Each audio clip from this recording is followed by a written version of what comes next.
Hey, Fitzy here, back at it again. I got a 48 to 54 Chevy door here.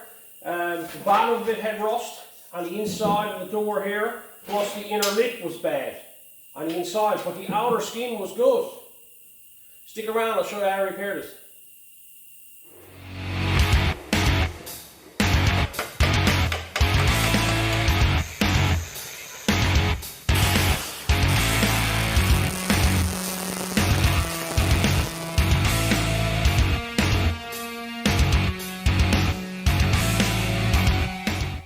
So here's what we got. We got holes on the inner structure coming in along here.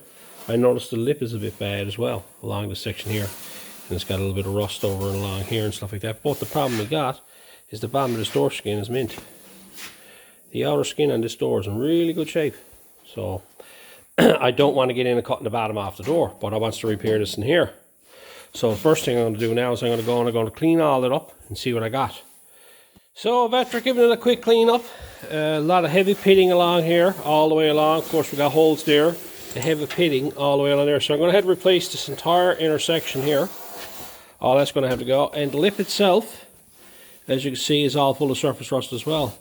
And over here it's really bad, the lip is. So I got to remove the lip. So all I'm going to do is, I'm not going to get into out here. I'm just going to take a grinder out and grind the face of this off to separate the lip. And then I'll re-weld right along that lip there again to put a new lip back on there. And what I'm going to do is I'm going to remove the inner lip right here, this section here.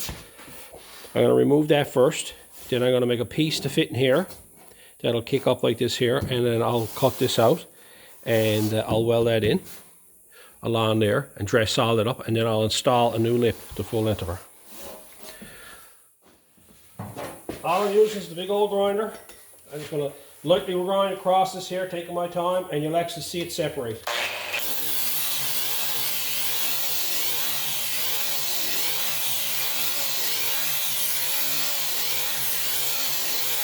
See it here now, where I'm grinding it off. There's the inner skin, in the middle is the bottom panel, and then there's the outer panel there.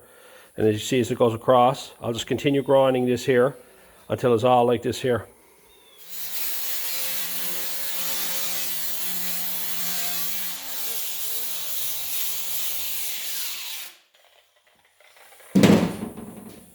You have it all separated. Now they're probably spot welded in certain spots, so you're going to have to go back and usually all I do is I'll cut these off and hold them up.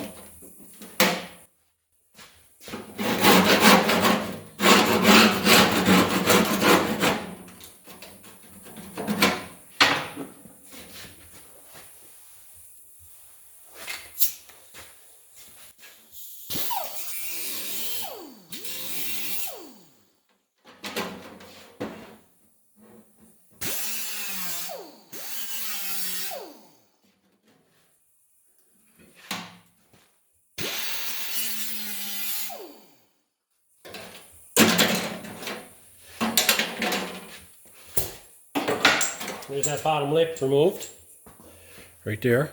As you can see, it's pretty rusty. Now I'm left with the inner structure and the outer structure. So I'm not even going to waste my time trying to see how bad this is. I'm going to replace it, make a piece up to go the full length of this all the way along. What I'm going to do is I'm going to make up this piece first so it lays on top of this here and falls down before I disturb any of this. I won't remove this until I'm ready. A lot of people like cutting rust out of cars, and I don't agree with it. I like to get everything made up. I like using what I have there to make everything fit, because if you're making it on top of this here, the same size, it's going to be the same size as that when it's laid in place. So you always got something to go by. If I cut all this out, I'd have nothing to go by. So I'll bend it all up and I'll fit it in here so I'm happy with it. I got that nice little roll on it and stuff like that. And then when I'm happy with it to the point that I know, okay, that's going to fit in there nicely, then I'm going to turn around and I'll start cutting it out. But it's always good to leave the structure there, no matter how rusty it is. You've seen it in my past videos. I usually don't cut the stuff out until I got stuff made. It's so much easier to make the pieces with it in there. I got more of this stuff here. I have a lot of this all. This is all locker sections. I picked up a load of them from a construction site years ago. And I still got a lot of it around. Now this already got a 90-degree bend in it. I'm going to use that bend, so I haven't got to worry about bending it. Right. And I measured it up. I only need 32¼ inches. And I'm going to bring it up from the bend. I say I'll go 1¼ inch from there. 1 3/8. I need a little bit more.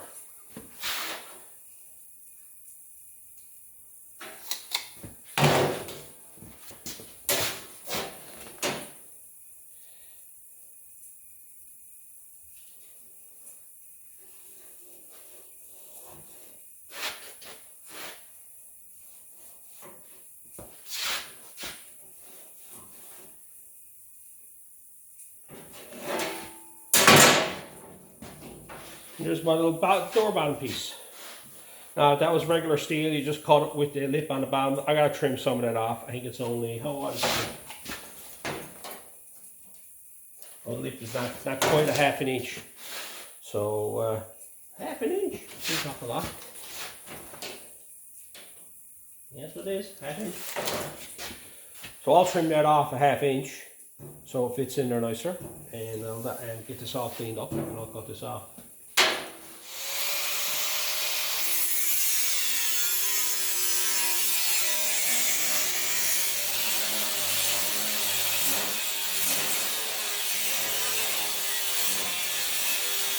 Get that cut off, and I went ahead and I cleaned it all up. One of the advantages of using this steel that I got is the coating on the back side of it, or on it. It's a powder coating on it. What I'm going to do is I'm going to leave it on the inside and on the bottom here, and but here I got to clean it off because I got a weld to it. But anywhere I got a weld, I'm going to clean it off. But I'm going to leave this on it for protection, so it's good. Like if you ever come across a bunch of steel that's got a coating on it. And you can always leave the inside section of it alone and give it a bit of protection. That way I haven't got to paint it or anything like that, right? Now the first thing I got to do is this here is not quite on a 90-degree bend. And when you lay it in place, it's not right. So I'm going to bend this up just by using the vise.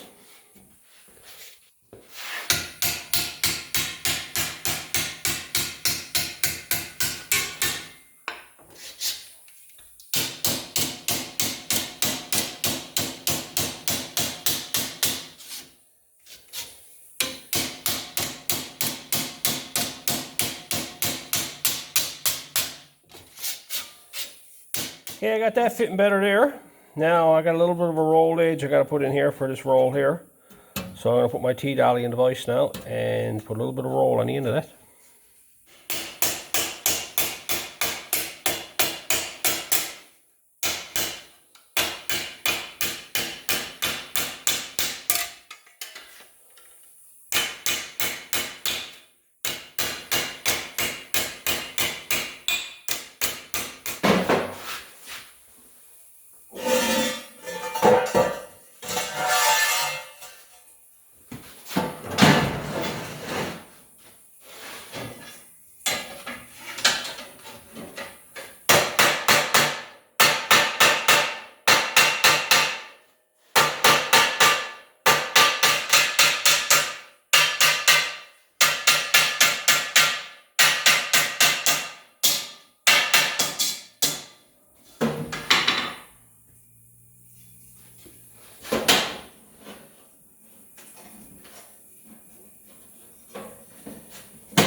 Every now and again when you're hammering metal and you're pounding it, you'll have a tendency to probably warp it this way or warp it this way, right?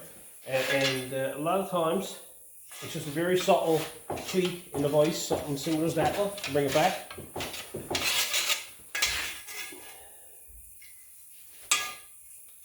That's all I had to do to bring that back. Because this here, when I was hammering on it, kind of went like this on me.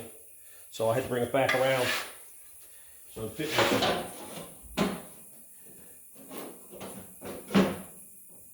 Seems to me that it's got to go the other way because of the door shape. So I'm just going to sit here now and slowly tweak it.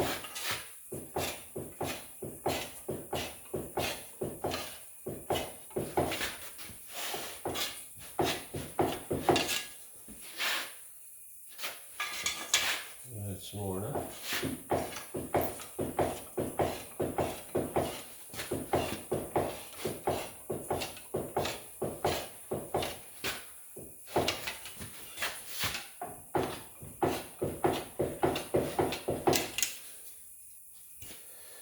Now, if you look down that, you see he's got a little bit of a crown on it. Just for tweaking in that. There we go. That'll fit a little better, a little bit much in it. Take a little bit out.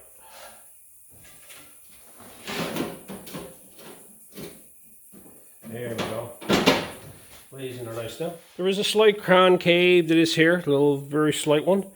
So you got to watch that. And just by tweaking it that way, like you can see it there now. If you look down it, it's got a very slight crown on it from the middle. Look at this here, kind of like right there. This here kind of does this now, over exaggerating it. That's what it's doing now when you look down across it. Right? And all I done that with is in the vise. Just tweaked it along the edge of the vise like that, and added to it as I was going along with it. So I got that fitting in there now. Now it's time to start trimming it. Okay, what I did is I fit this on here and I trimmed it to length. I cut off one end of it because it was a little bit too long, and I had cut on a small bit of an angle because if you look, this is not perfectly straight. Then what I went and did is I marked the ends of it with a marker. You see it there, and you see the scribe mark going along here. What I did then is I fit this in place right there like that, clamped it in place and scribed it. So what I'm going to do now is I got to cut right along this line here and cut this out along here. Now up here I'm going to leave it alone and cut it back on a bit of an angle here, and then I'm just going to chop it off here. You can see where the marker is too, going along there. Right? All I'm going to do is I'm going to cut this off here because I'm going to cut that off and cut and butt that after, but I want something to lay on. Now, the problem you got is right here. If you look on the inside here, I got to cut this bottom lip off as well. Right?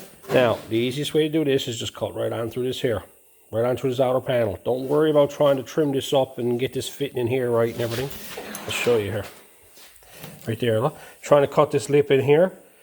You could probably cut this off and get a hacksaw blade, and you might be able to try to do it like that. Yeah. But the problem you got is making this whole entire cut. So it's a lot easier just to use this here, cut straight in through here and cut all this out of the way.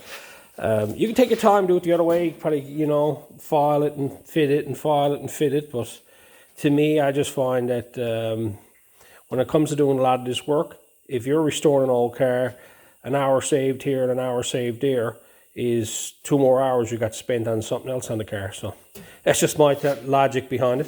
So I'm going to go ahead and I'm going to trim this up, cut this down through here and get this piece and get this section out of the way so I can fit this in place. So I got the piece cut out. Section there.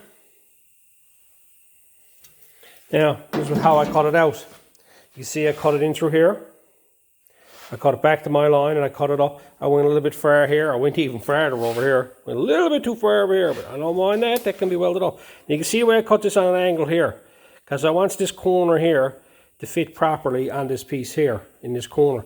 Because if I went to weld this corner here now and had this tab sticking down to here, going across here, I'll be welding this tab back to the side of it again. At least when I remove the corner, now it's out of my way.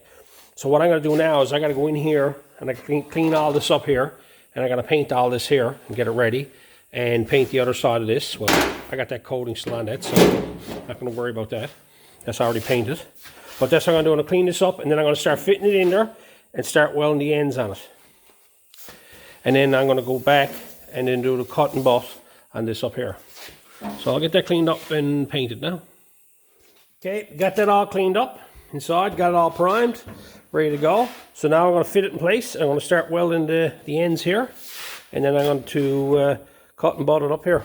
Let's go weld that now.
Alright, got it all cut and bought. Everything's tacked in place. I cut a bit much off that corner. Look, ooh, made mistakes. Tony, don't make mistakes. Yeah, whatever. Only knows what I know because I made lots of mistakes. Anyway, there's the piece I cut out. Took it out from inside. So that's been removed. So now all I got left to do now is to go back and just weld all this up solid and grind and dress it. But what I'm going to do first here now is I'm going to cut the bottom off. I want to get everything made up and put in place and get the bottom lip and everything put in before I bother to weld all that. So I'll be all done when it's done. So what I'm going to do is I'm going to change position of the door now. And so I can cut this off. I'm going to use this here lip as a guide to cut that lip off. Got the door stood up on his end. Now you can see where I got done here. So now all I'm going to do is I'm going to come in here with the grinder and use this as a guide and go right along here and cut that bottom lip section off there because it was too wide on the bottom, so all I'm left with is a small section. So I'll go ahead now, cut that off.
Alright, I got that trimmed off. I got it brought back up again now. What I went and did then, I grinded off where I welded these solid on the ends and cleaned all this up here so it was all flush mounted. And I cleaned up all the edge along here, done the same thing over here. Now this is the piece I just cut off. I think it's going to work out perfect. It is a bit short, but I'm going to add a small little short piece in here at the end because this is on the inside edge of the door. It's no big deal. I'm not going to cut up a full sheet of steel just for that lip, because all I'm going to do now is I'm going to clamp that there, like so. And I'm going to weld that along the edge. Do not be afraid of welding edges like this here. Like people would try to do this and fold in over and stuff like that. I find a lot of times if you just weld the edge up, like I'm doing here now, make all the lips up, you get a lot nicer finish along the side edge here. And sometimes your shapes, like if you got a door edge that's got a sort of a contour or something in it, it's better to make it in 3 sections than it is to do it, like try to fold it in around. You'll get a lot sharper edge. So I'm going to go ahead now and I'll tack that in. Now I just got this clamped in place here, held nice and tight. Now the problem, if you look at it, there is a bit of a gap there. Bring it together. All I'm going to do is I'm going to work my way along where I'm going to spot weld it. I got the vice grip set up so they'll just go snug on me. And I'll pull it in tight and weld it. Pull it in tight and weld it. Pull it in tight and weld it. That's all I'm going to do all the way along. You can see the difference that it makes there just by letting it go, see? So I'll just pull that tight and weld it. And I'll move on down here and do the same thing again. Alright, so I got that all welded on, as you can see there, going right across. I got the piece put in over here, a little tiny short section. I went and butt welded it here and then I grinded it off after to go over the end of it. And you can see now the way I got it all welded together there. And if you're looking at it across this way here, you see a nice little lip going right across it now again. So what I'm going to do now, I'm going to go ahead now and I'm going to weld all this up along here and in here. I'm going to weld it all up. And then when you see it again, this will be all one piece. So here it is. All welded up. Solid welded all the way up along there. Right along that lip. Nothing pretty. What I'm going to have to do now is I've got to go back and I've got to grind all this off nice and smooth. Now what I'll do here is I'll grind it this way. And I'll grind it on the inside. And then I'll start leveling out the top side again. Make it like a square edge out of it. And then I'll just roll it over. You're probably going to have to re-weld it a few times. Some people are saying, well, Tony, it would have been easier if you just had to fold the lip over and whatnot. But I'm trying to save this panel, right? Because it's got these holes and that in it. Most times, fellas, you put these panels in them and you just eliminate all that. But the bottom of this door is in good shape, right? So all I wanted to do was just replace the inner section, and the inner lip was bad. So it's not always that you're putting a bottom in the door that you got to cut the whole bottom off the door. In the case of this one here, all I had to do was repair the rust on the inside of the door, which is rare, but still now you do come across it. So this is how you go about it. You can see the little lip going along the bottom side there. I always enjoy them lips. I like them lips. Some fellas will just weld all that up solid and seam seal it and you won't see it or fill it or whatnot. No, I don't like that. I like when you look at a door and you see all the factory seams. When you open the door, there's one way I used to tell when I go looking at cars to see how much bodywork's been done on them, is just open up the doors and look at the inside edge of the bottom corners of the doors right here. That'll tell you right off the bat. If you've got a body line seam here that disappears as it goes down, you know there's filler in the bottom of the door. If there's filler in the bottom of the door, there's probably rust in the bottom of the door. Inside the doors are probably gone, which runs into bottom of the quarter panels are bad, rockers could be bad, bottom of the fenders are bad. It just all adds up. So I always made it a point that anytime I do any door bottoms, to try to do it back to original as I can. Okay, I got it all ground down for the first time. You can still see there's a few spots on here and there that got to be re-welded up again. Now, grinding this edge, I got this grinded here now, but you can look at it and you can see it's still not what you call 100%. But when I'm grinding these edges, I grind it here, and I grind it here, and I grind it here. I grind it in that manner. I don't round out my edges and work on all that. You're going to lose it. What you got to do is get this top edge here flat, so then when you look down it, you got a decent edge going along it. Okay? That's what you got to work on, getting that straightened away. Then you come across and you see this stuff here. Okay? I stopped right here because I'm going to have to re-weld up these few spots right here now before it does it. Now this looks pretty wide here now, but when this rolls over, it'll all come together.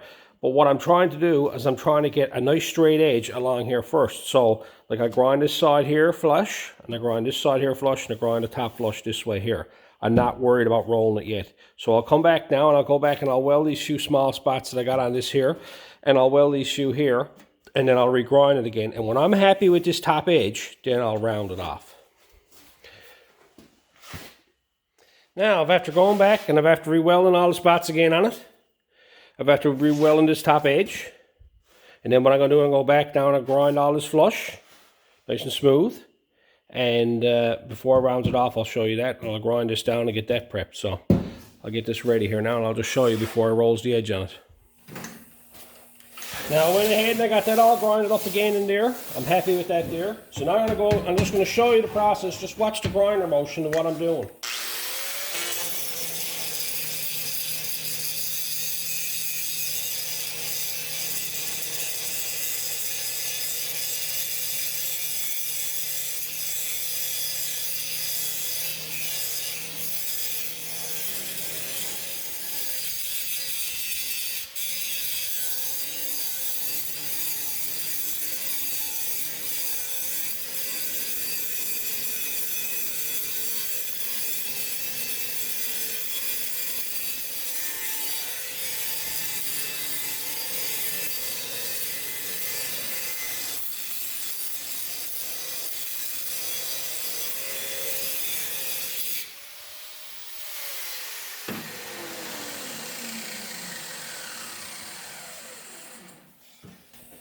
As you can see, I kept the grinder flat this way, and then I kept it flat this way, and then I kept it flat this way.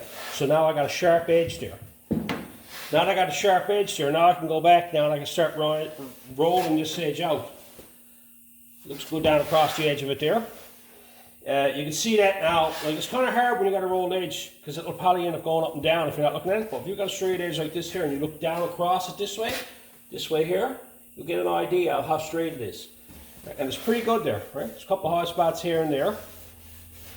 I could work with that, yeah. So now what I'm going to do, I'll use the stone on that, the flex cut wheel on that. Now I'm going to change over to the disc and round out that edge. All I'm going to do now is I'm going to come at this on a 45 here and a 45 here.